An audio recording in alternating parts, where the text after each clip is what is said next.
ভারত এবং পাকিস্তানের মধ্যে যে যুদ্ধবিরতি ছিল সেই যুদ্ধবিরতি আজ রোববার শেষ হচ্ছে। এরপর আর কতদিন পর্যন্ত এর মেয়াদ বাড়ানো হবে কি হবে না এই ব্যাপারে কোনো ঘোষণা নেই। দুই দেশের যেই কূটনীতিক সূত্রগুলো বলছে, এখন যে যুদ্ধবিরতি কার্যকর রয়েছে সেটির নির্দিষ্ট কোনো মেয়াদ নেই, অর্থাৎ এই যুদ্ধবিরতি চলতে থাকবে।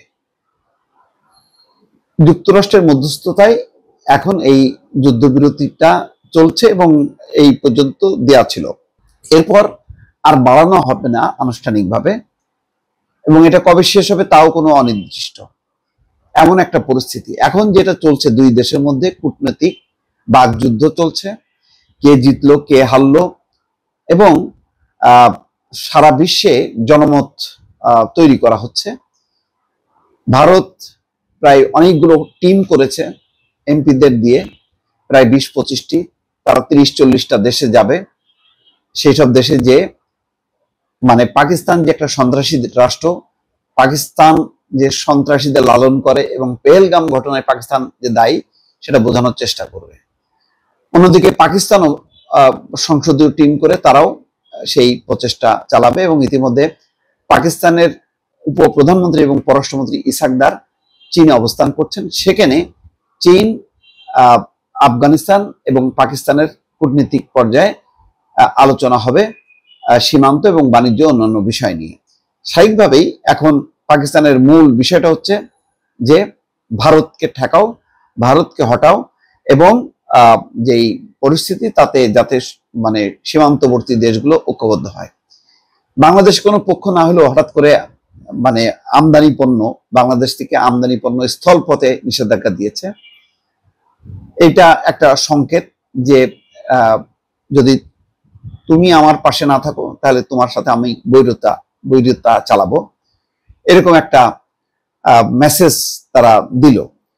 তো যাই হোক, এখানে বাংলাদেশ কোনো ম্যাটার না।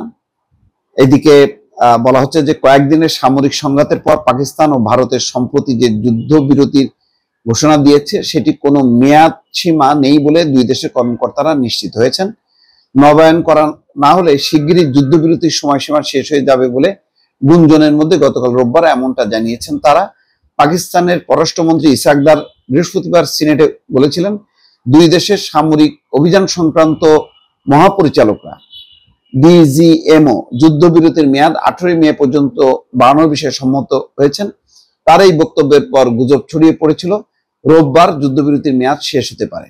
এরপর বিভিন্ন সংবাদ মাধ্যমের প্রতিবেদনে বলা হয় যুদ্ধবিরতির মেয়াদ শেষ হতে চলেছে। তবে রোববার দুই দেশের কর্মকর্তারা পরিষ্কারভাবে জানিয়েছেন, যুক্তরাষ্ট্রের কূটনৈতিক প্রচেষ্টায় যে যুদ্ধবিরতি কার্যকর হয়েছে সেটির কোনো নির্দিষ্ট মেয়াদ নেই। আগে বলা হয়েছিল রোববার 18 মে পর্যন্ত, এখন বলা হচ্ছে যে না, এটার কোনো মেয়াদ নেই, অর্থাৎ যুদ্ধবিরতি চলতে থাকবে। যুদ্ধবিরতি ভেঙে পড়ার আশঙ্কা নিয়ে ছড়িয়ে পড়া গুঞ্জন নাকচ করে ভারতীয় এক কর্মকর্তা বলেছেন, এই যুদ্ধবিরতির কোনো সময়সীমা নেই। 18 মে ডিজিএমও দের আলোচনায় এটি আবারও নিশ্চিত হওয়া গেছে। দেখা যাক এখন কি চলে। তবে দুই দেশের মধ্যে বাকযুদ্ধ, উত্তেজনা এগুলো চলতে থাকবে। ভালো থাকবেন। আল্লাহ হাফেজ।